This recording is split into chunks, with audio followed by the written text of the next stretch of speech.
Cloud. I have Joseph. It's Karis here with Unapologetically Black Unicorns. I am so excited to have some young people in the house. Woohoo! So I don't do introductions, and I'm certainly not going to do introductions of young people because I'm going to let them introduce themselves. And I am going to start with Joseph. Yeah, who are you? What are you? Where are you? What's going on? What's happening? Always gotta go first. Wow. So, hey, everybody. My name is Joseph Yusuf. I'm from Washington, D.C. I'm here representing the New Deal for Youth along with Claps. Okay, Cloud, who are you? Go on. Okay, well, hi, everybody. My name is Cloud. I'm originally from New Orleans, Louisiana, but currently in Bloomington, Illinois for college. And I'm also here representing New Deal for Youth along with Joseph. Amazing. So I am so excited to have this conversation. I was in a meeting. I was talking about this podcast, and I said, I really want to talk to some young Black folk. And Nia Westbay from CLASS, which is the Center for Law and Social Policy. I'm used to saying CLASS. You know how you don't have to unpack an acronym? And then when you got to unpack it, it's like, what is it again? Anyway, so she said, she was emailing me while I was talking. Oh, I got some people for you. And I was like, yay, I'm so glad people listen to what I asked for. And that's how I got introduced to you all. So I'm going to start again with Joseph. How lucky are you? But why don't you tell us a little bit about what this New Deal for Youth is? Like, what is it exactly? Gotcha. So a New Deal for Youth for me started about a year ago. Initially, the work that I was doing with Generation Hope, which is another nonprofit organization, the work that I was doing with them, I guess there's a moment where there's a call for action where other, programs come together and say, hey, are you connected with any young, youth, parents, anybody that has a story and wants to be a part of change and become an advocate, right? So, for me, that was a process. And when I joined, I remember that first meeting, there was like at least 60, 50 plus people, and everybody's trying to figure out, where do we fit in? And I know for me, just a conversation along like healing and well-being and tying that into mental health, I knew for me, that would be the group that I would go towards. But keep in mind, there's about 3 other groups that makes up the New Deal for Youth. So there's economic justice and opportunity, healing and well-being, justice and safe communities, environmental justice, immigration justice, democracy, and civic engagement.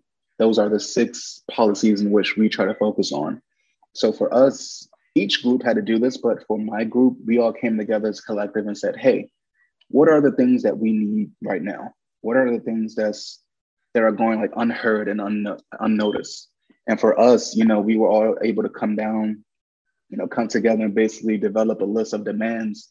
But for us, healing and well-being, we have 6 demands. So, to be brief with them, we demand more access to mental health resources and more spaces, including schools, communities, virtual spaces, anything that young people gravitate towards. We need that space to be filled with acceptance and understanding.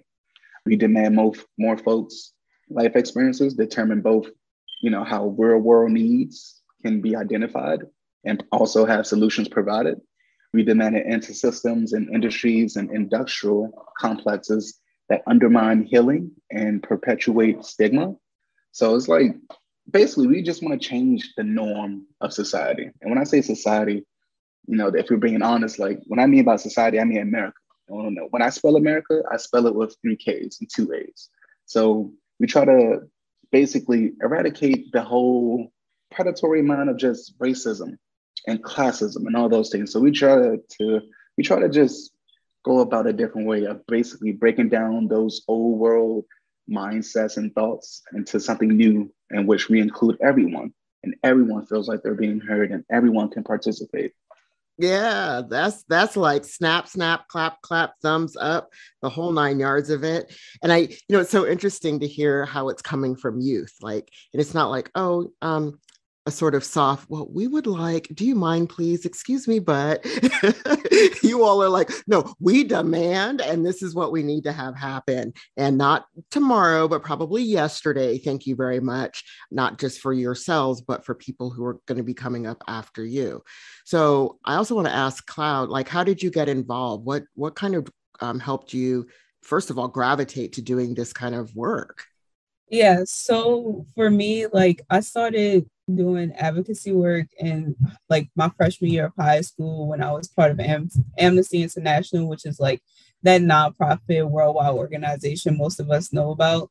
And then my senior year, I got into NOLA CYPB, which is New Orleans Children and Youth Planning Board. And basically, I got with them and did my 2 years there. And then the Maggie, who was basically my boss, but I don't really want to call her that. She gets upset.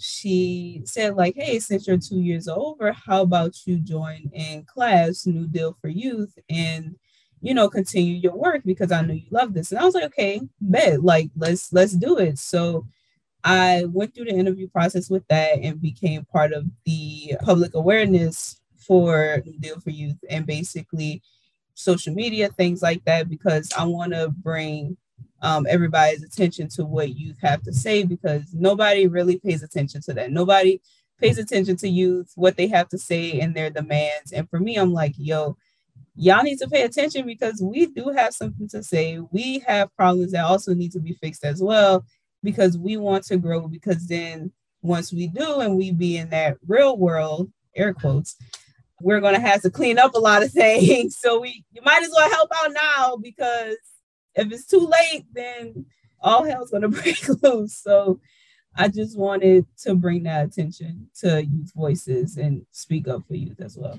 It's really so fantastic how you talk about that. And it reminds me of, when everybody was paying attention to Greta Thunberg, there's a young person talking about environmentalism and standing up for environmentalism. Somehow everybody could hear her and act.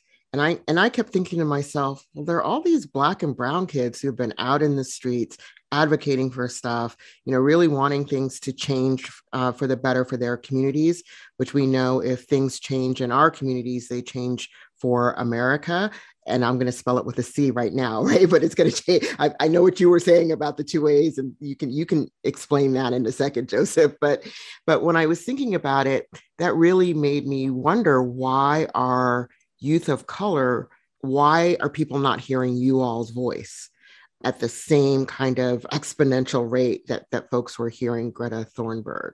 And again, that might not be a question you're ready to answer, but if you're ready to answer, I'd love somebody's thoughts about that. I have my own thoughts about it, but maybe the timing was just right for her, and everybody can gravitate towards environmentalism without it having maybe I think racism is tough for people. You know what I mean? It can be divisive, where environmentalism, so you're going to call me an anti-environmentalist, it's not really going to hurt me as much as if you call me like a racist. You know what I mean? I don't know. That's just my thought about it. What do you guys think? Me personally, I think people pick and choose which voices matter.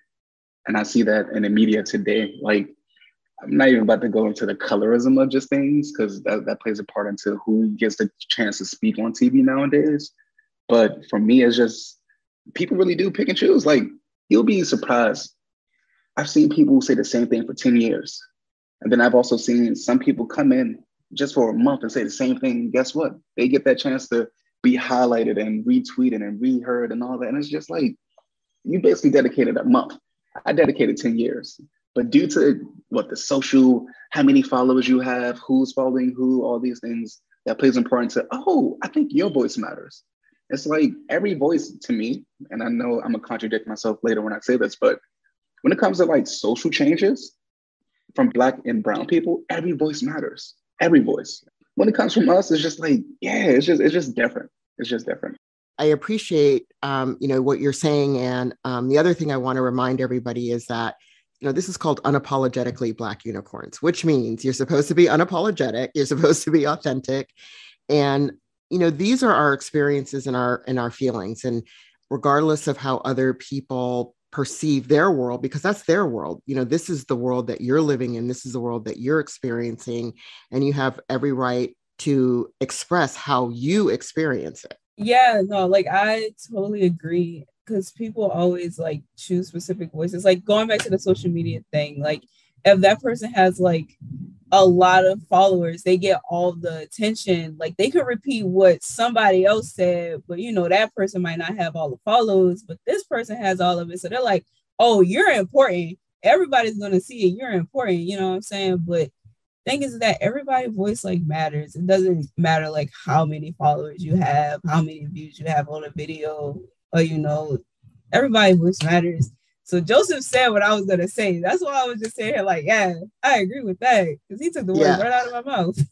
Oh, amazing. That's great. That's great.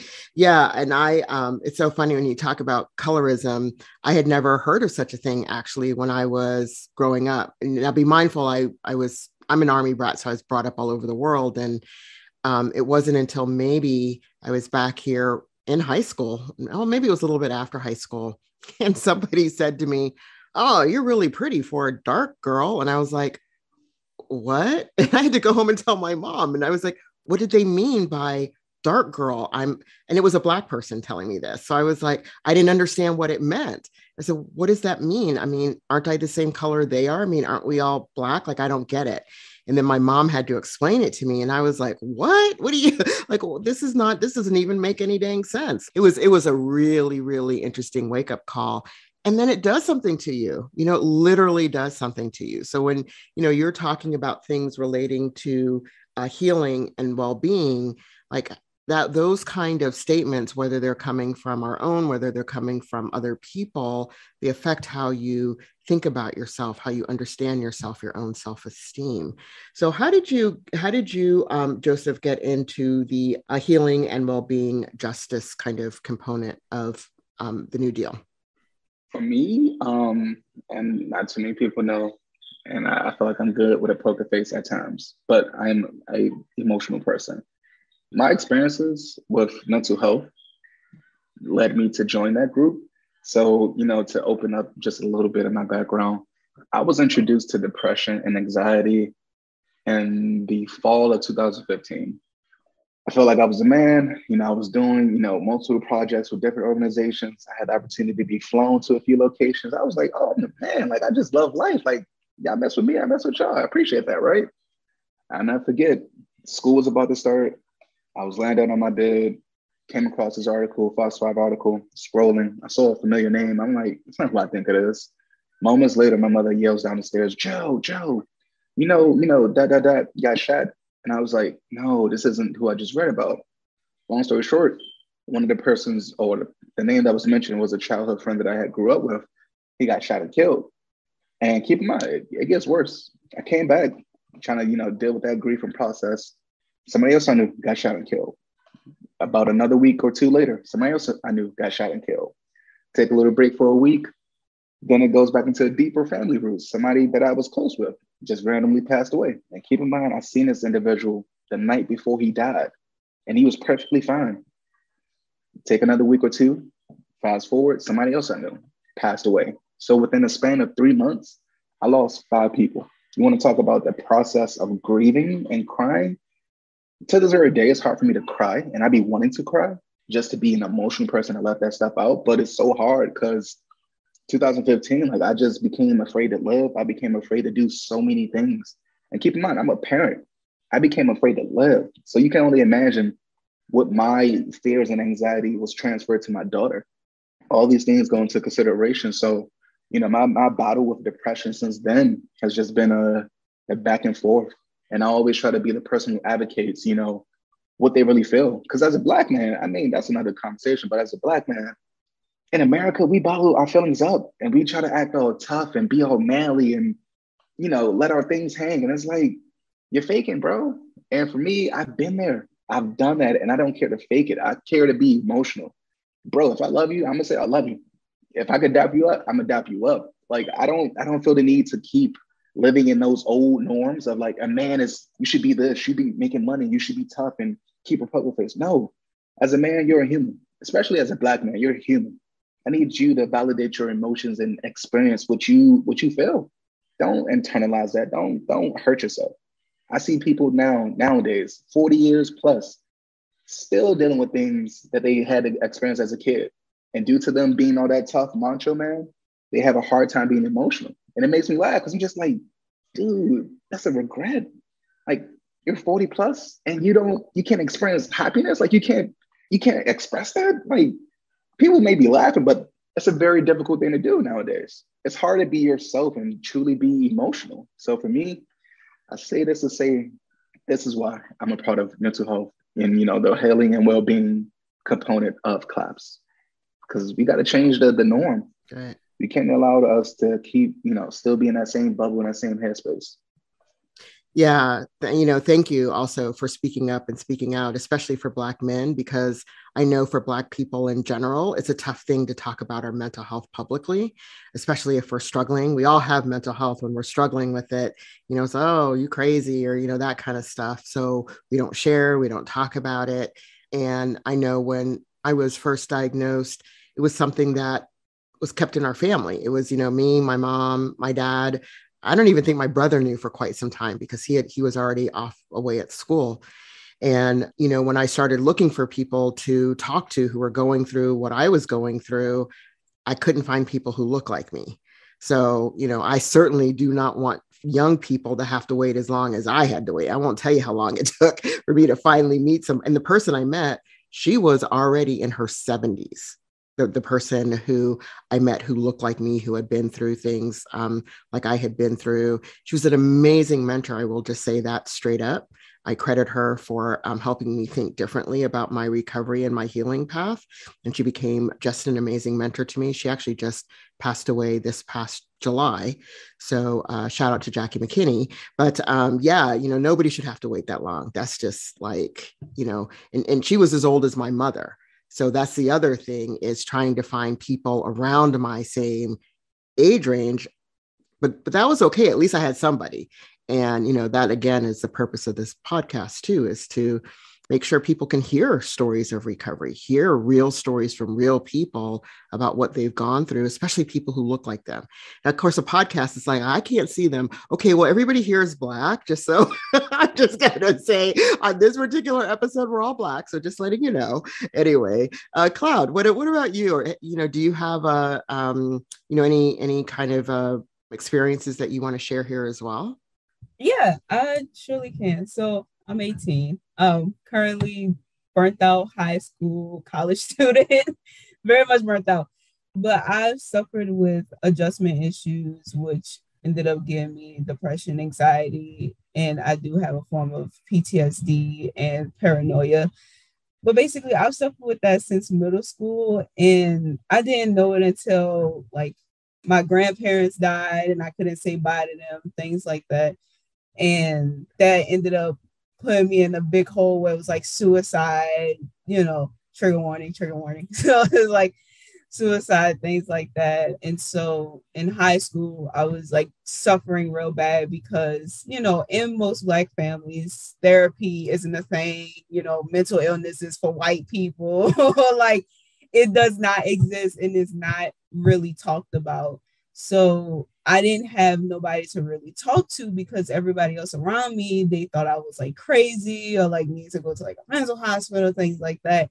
Until like junior year, somebody ended up putting me on suicide watch at school. My dad got upset about it. I talked to my mom about like everything that was going on with me. I was like, hey, I'm just not okay. I'm burnt out. I really just don't want to be alive at all. And she was like, okay, let's go to therapy. And I was like, really? We really about to go to therapy? Okay, cool. So I was actually very happy that she accepted that I should go to therapy. So after high school, I came to college and went down that little black hole again until therapy. And they were like, yeah, we offer free therapy on campus. How about you sign up? And I was like, okay, cool. And so went to therapy. That's when I was the only Black therapist that was on our campus. I talked to her, which was crazy because I was like, why is she the only Black therapist on this campus? Y'all need to get more Black therapists. Like, I understand this is a PWI, but we have a lot of international students and people of color. Please. So I talked to her. I told her about my issues, and that's when she realized I do have PTSD and paranoia because of my reaction to certain events that have happened in my life, because of several shootings, several people dying in my life, and so on and so forth. So now I'm just growing from that and continuously going to therapy and like, just processing situations that may have happened that now I'm like, okay, now I need to address this. I need to address this so I can grow from it and learn from it as a life lesson. Yeah, yeah. There are only about 2% Black psychiatrists, maybe 4% or so Black psychologists. And then total, when you look at people of color who go into those professions, it's around 4 to 5%. It's really low. So that's another thing that that I've been talking about on this channel as well, and have talked to Black psychiatrists and psychologists and Latino psychologists and Filipino psychologists, transgender psychologists, because we're trying to make sure that people are represented. Representation matters, right? And being able to talk to somebody who looks like you may be important for certain people. Like for me, it was important at first. And then I was like, okay, no, I just need somebody who can understand my life experience as an Army brat and like moving every 3 years. And like, how did that affect me in understanding my culture and sort of a cultural fit? And that's one of the things I think is really important. Is that something, by the way, that you all talk about under the health and well-being? What other things are you really advocating for or demanding? Because I think it's beyond, it is advocating, but demanding is such a powerful, a word. What other things are you advocating for that you think intersect with mental health? I think the road to change takes a while, especially when it comes to us and our color. It seems like, change is like the last thing that we get, no matter how many years, no matter how many, blood, sweat, tears, bodies are left on that path. I think given where we are, the fact that we can even come up with a list is a great, great point. But I feel like to actually incorporate those changes and to see the change that we have planned, I just feel it's going to take a while. And when I say take a while, I don't know. It could be, it's definitely not going to be tomorrow, but maybe a year from now, maybe a couple of months from now. What I've learned living in America, expect the unexpected. Like, don't think any and everything's going to go according to plan. Because by all means, when we started coming together, writing down these lists, and in the same year of doing these things, I was like, oh yeah, by the time we're done, man, Biden's going to get a hold of this and his people going to get a hold of this and this policy is going to be incorporated and da-da-da. And then disappointment happened. I do a lot, so I don't have to be patient. So, and Cloud, as far as doing the social media, because I think, Joseph's bringing up this good point around, number one, being patient. The political process is a bit of a bummer, meaning it does not always go as we would like. It doesn't go as fast as we would like. The stuff makes absolute sense. And it's like, tick tock, why isn't it done? So where in social media does all of this fit? Like, how do you get the word out there? So basically, so far with me being part of public awareness, we're like figuring out basically ways to bring everybody's attention to the problems that we're putting on the table. So like through podcasts or like through Instagram posts or through Twitter, TikTok, things like that. So people know like, hey, we have these issues. We need to figure them out like literally yesterday, please. And because for me personally, I use like Instagram a lot, and I use that as a platform to bring awareness to like mental health and like, hey, I'm a Black pansexual non-binary going through several mental issues, and I want you to know that you're not alone as a Black person or just as a person in general. Like, you're not going through this alone, especially if you're young. So basically for us, for public awareness, we're figuring out the best ways to like tell people, hey, these are our demands. We want your help. We want you to know, like, we need your help with this, and you can contribute in these several ways, basically. Great. So, Joseph, you were just recently in a story in Washington Post. Yeah, so you want to talk about that? Because that seems like another issue. I don't know how many people are really paying attention to it. And I'm just going to say it because I'm going to let you say what it was. So, keep in mind, I'm a humble person. For some accomplishments and celebrations, I don't go all out. Some things are just a small victory, while other things are bigger. And for me, I appreciate the Washington Post. I appreciate Generation Hope for, giving me that opportunity. I say all this to say that opportunity came about of just me, like I said, being a teen parent. I had my kid when I was 17 in high school. I was one of those kids that, had the intelligence, could have went somewhere, but was like, nah, I was stubborn. I thought I would be great, making music and being the best producer ever. Still working on that, but still, I'm being, optimistic about the future. For me, that interview was just about my experience and what support was, provided for that experience. So keep in mind, I started my college journey at UDC-CC. I won't bash them, but it was just a situation where it was, for me, high school, I did not do well. I didn't take school too seriously. And so, my grades didn't look right to just go straight into a 4-year university. My time at UDC was what it was. I was able to graduate, transfer in a timely manner.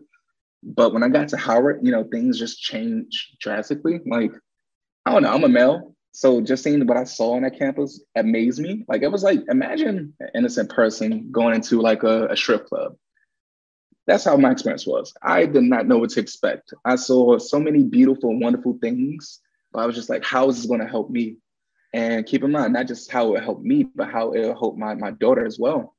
So the article is just more so of me just being true to that statement of some of my difficulties, almost about to be homeless, starting my senior year from, just the guidance from the scholarships that I had and how they played a part into my survival.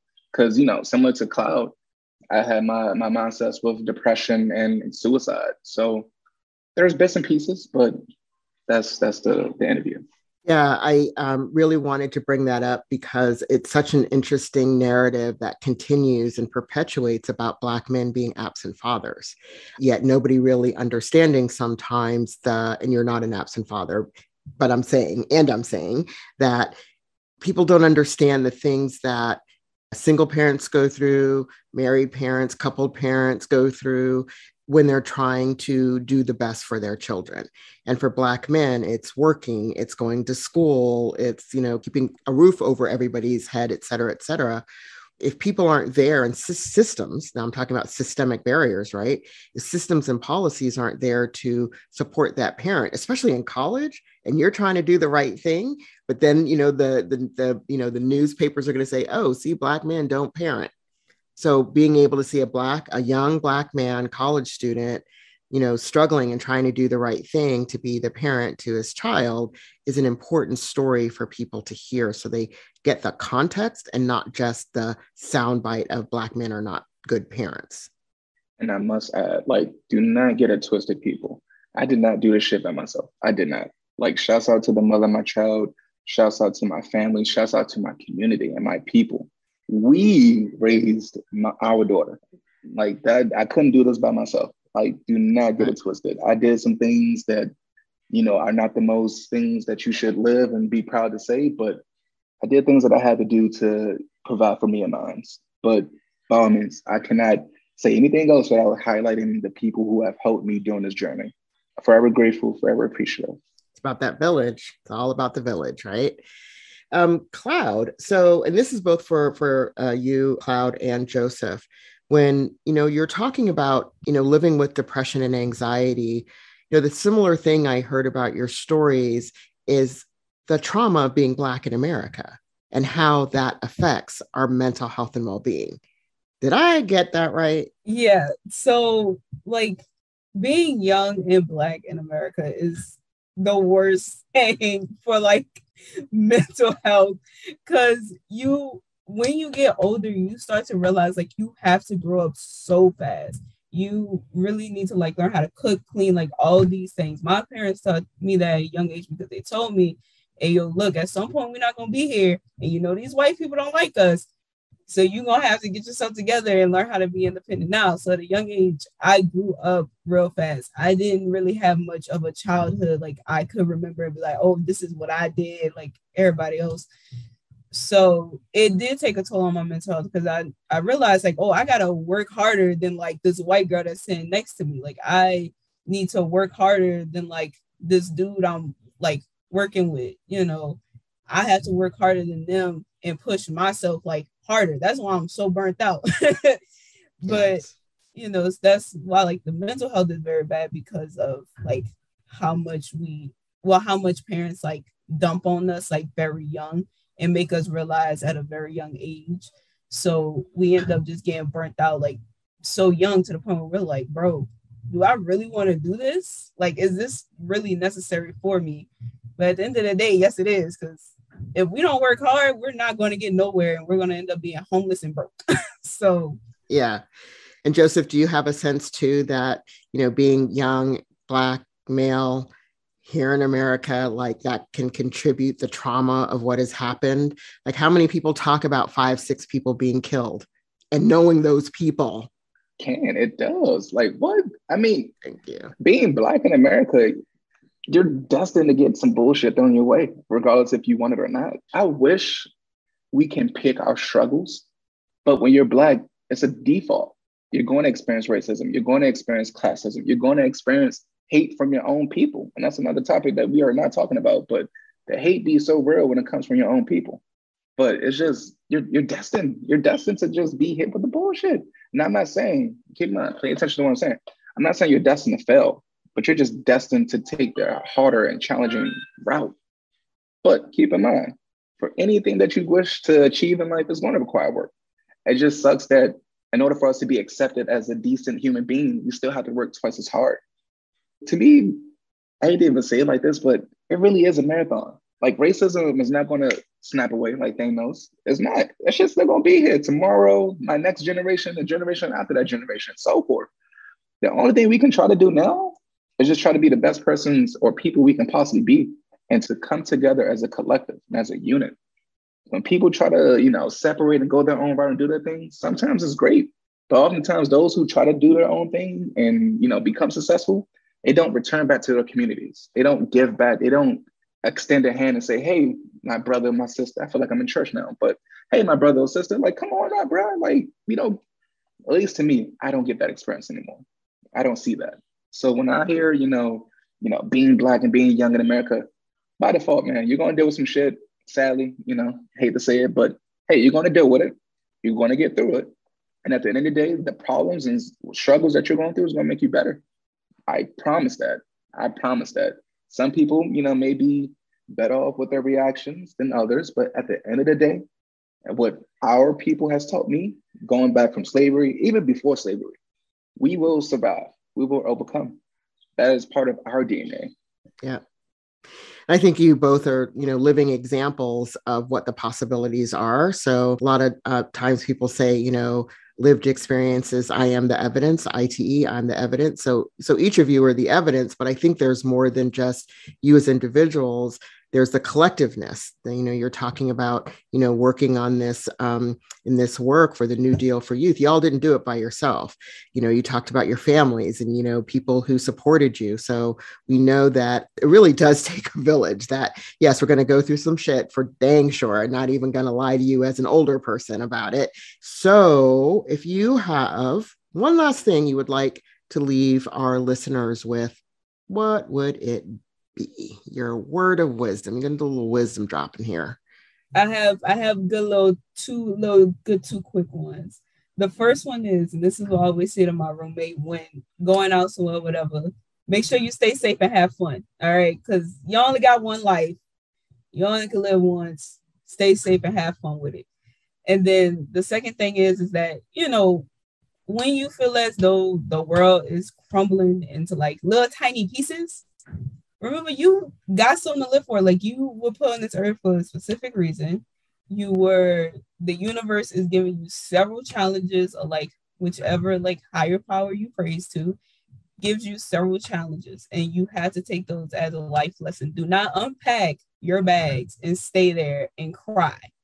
No, get your stuff and dip, learn from it, and continue, because the universe is going to continue moving without you, and you're going to miss out on a lot. So just keep it pushing. It's a tough one to follow. If I'm being sincere, I would say, and this goes specifically to the Black and brown people, know that you matter. No matter what you go through, always know that you have a value. You have something to prove, something to live for. Your issues and problems is just 1 mile. You can look at life however you want, a race, a marathon, a cycle, whatever. I'm inspired by Nipsey Hussle, so I'll say it as if he was still here. This life is just a marathon. Whatever you want to do in life, just know you're going to have to work hard and pace yourself. And within that pace, just know this is a marathon and know that the marathon will continue with or without you. So I would suggest that you do your best to keep up with this because change ain't waiting for nobody. Okay. And we are like, that was like, I don't have any other words.